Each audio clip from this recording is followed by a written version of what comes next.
Hello दोस्तों, मेरा नाम है सिद्धार्थ सिंह और यह है हमारा show not so serious Sunday. यहाँ हम करते हैं हफ्ते भर की बात कई सारी बकवासों के साथ।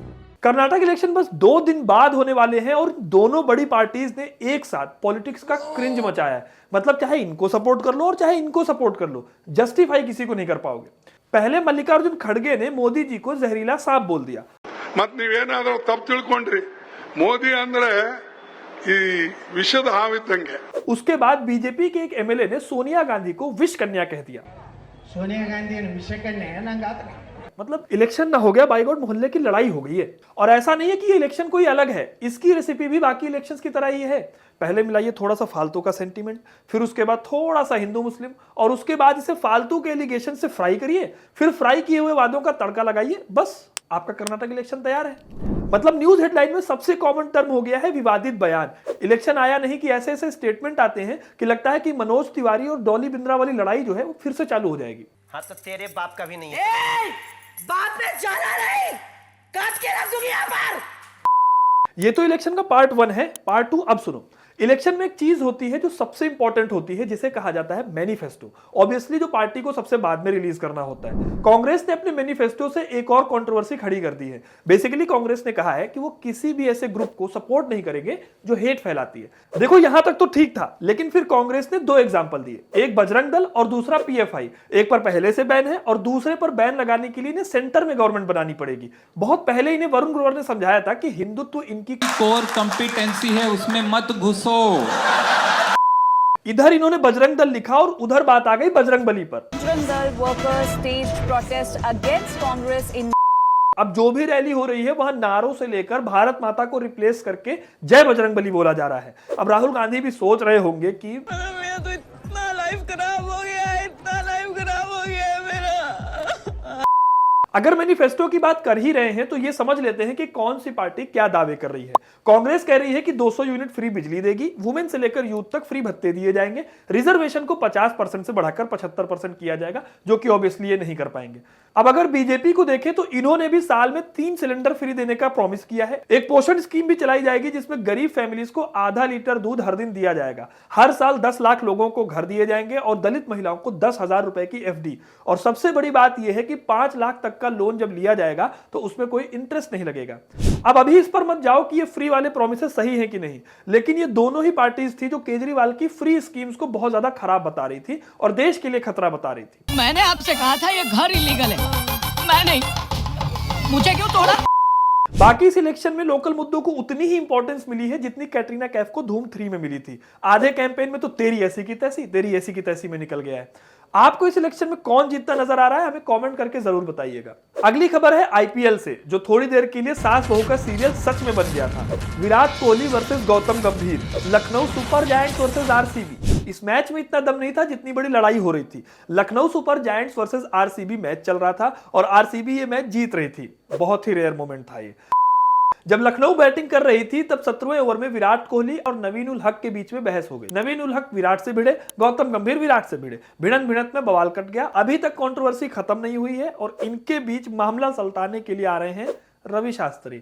मतलब खूब जमेंगे रंग, जब मिल बैठेंगे 2 यार, ओल्ड मॉन्क और हम। ये कंट्रोवर्सी बहुत बड़ी हो गई, जिसके बाद विराट कोहली और गौतम गंभीर दोनों की फुल मैच फीस काटी गई और नवीन उल हक की आधी मैच फीस काटी गई है। खैर अब शुरू करते हैं हफ्ते भर की न्यूज। पहली खबर है इंडिया, रशिया और यूरोप के लव ट्रायंगल से रिलेटेड। इंडिया पिछले 1 साल से यूरोप को फ्यूल एक्सपोर्ट कर रहा है और इस मामले में हमने सऊदी अरब को पीछे छोड़ दिया है। लेकिन इंटरेस्टिंग पॉइंट ये नहीं है। इंटरेस्टिंग पॉइंट ये है कि जो ऑयल सऊदी अरब बेच रहा है वो उसका अपना ऑयल है, लेकिन हम जो ऑयल बेच रहे हैं वो पहले रशिया से खरीदते हैं, फिर उसे ले जाकर यूरोप में बेचते हैं। क्या बात है सर, क्या बात है सर, क्या बात, ये बात है। अब पिछले साल जब रशिया और यूक्रेन के बीच वॉर शुरू हुई तो यूरोप ने रशिया पर बैन लगा दिया। इसके बाद इंडिया ने रशिया से तेल खरीदकर यूरोप में बेचना शुरू कर दिया। अब इससे रशिया को भी प्रॉफिट और इंडिया को भी फायदा। बेसिकली रशिया को बैन का उतना ही नुकसान हो रहा है जितना नो स्मोकिंग का टैग लगाकर पान मसाला बेचने वालों को होता है। इस हफ्ते महाराष्ट्र में पॉलिटिक्स का अलग ही हिसाब देखने को मिला। पहले एनसीपी चीफ शरद पवार ने इस्तीफा दे दिया, बवाल मचा, सपोर्टर्स ने हाथ पैर जोड़े कि मालिक मत जाओ मालिक। उसके बाद भी शरद माने नहीं, लेकिन 3 दिन बाद उन्होंने अपना डिसीजन वापस ले लिया और कहा कि इतने लोगों की फीलिंग्स के साथ वो नहीं खेल सकते। महाराष्ट्र की पॉलिटिक्स और सास बहू के सीरियल में ज्यादा अंतर नहीं है, इसमें इतना ड्रामा है कि आपको अनुपमा सीरियल भी इसके आगे कम लगने लगेगा। वैसे ड्रामा से अलग हटकर अगर बात करें तो ये इंसिडेंट बहुत इंपॉर्टेंट है। कैसे, चलो समझाते हैं।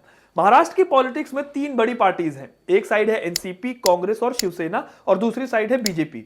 इसमें सबसे बड़ी पार्टी है एनसीपी, जिसके चीफ रहे हैं शरद पवार। पिछले साल एक इंटरनल कॉन्फ्लिक्ट हुआ जिसकी वजह से शिवसेना 2 पार्टीज में टूट गई।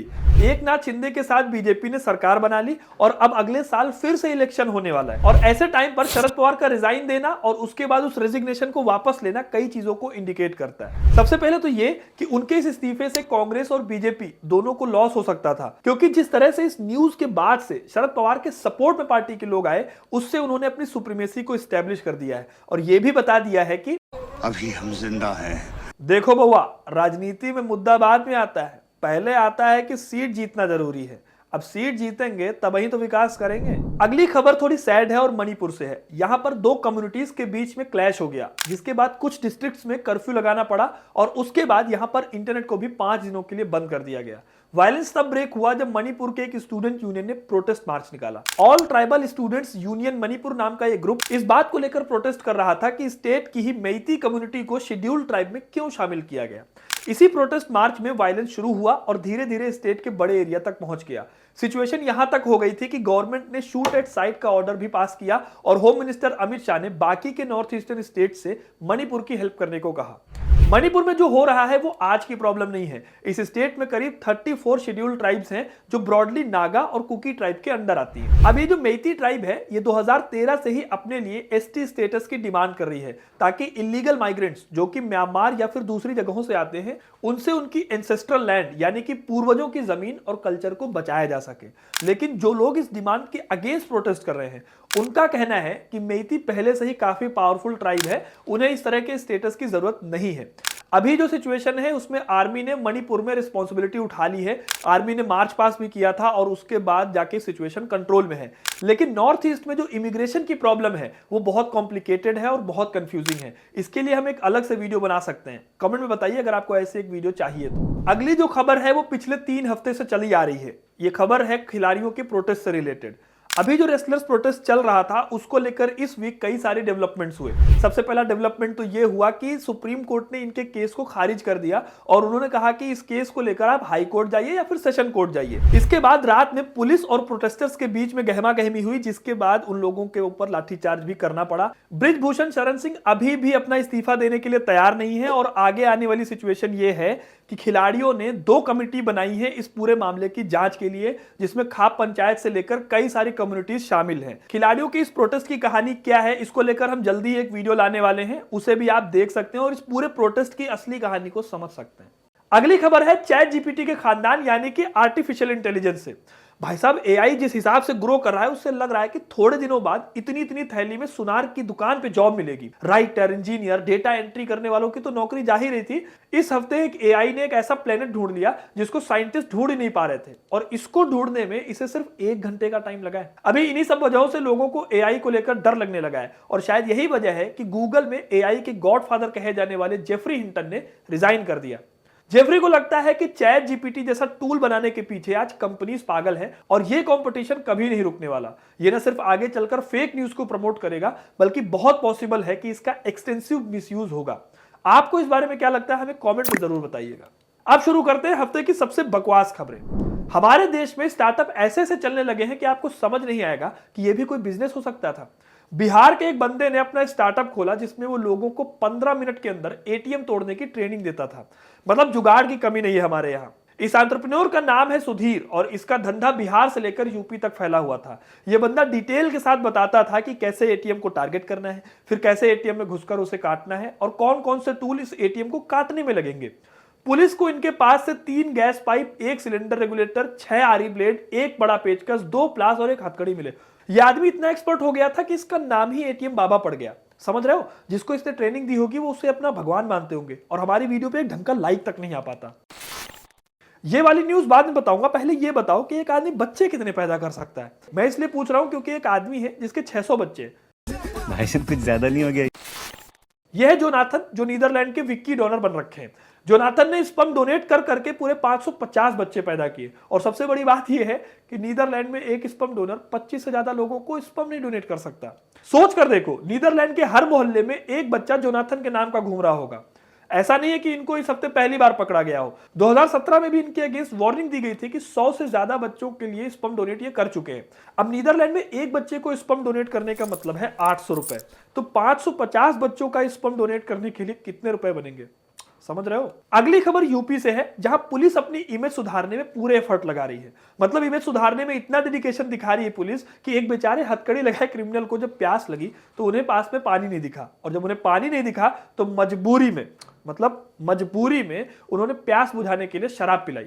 यह केस हमीरपुर का है, जहां का एक फोटो वायरल हो रहा है। इसमें एक होम गार्ड एक क्रिमिनल के साथ ठेके पे खड़ा है।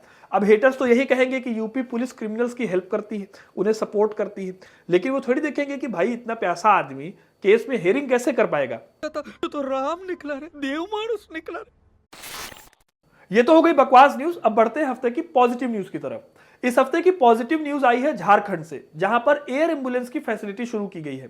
बेसिकली कई लोग एक स्टेट से दूसरे स्टेट जाते हैं अपना इलाज कराने के लिए। अब होता यह है कि बाई रोड पेशेंट को ले जाने में कई चैलेंजेस आते हैं और प्राइवेट एयर एम्बुलेंस काफी महंगी होती है। झारखंड के सीएम बिस्वा हेमंत सोरेन ने इस फैसिलिटी को शुरू करने के पीछे सबसे बड़ा रीजन यही बताया है। अब झारखंड को अगर देखा जाए तो वहां लोगों का फाइनेंशियल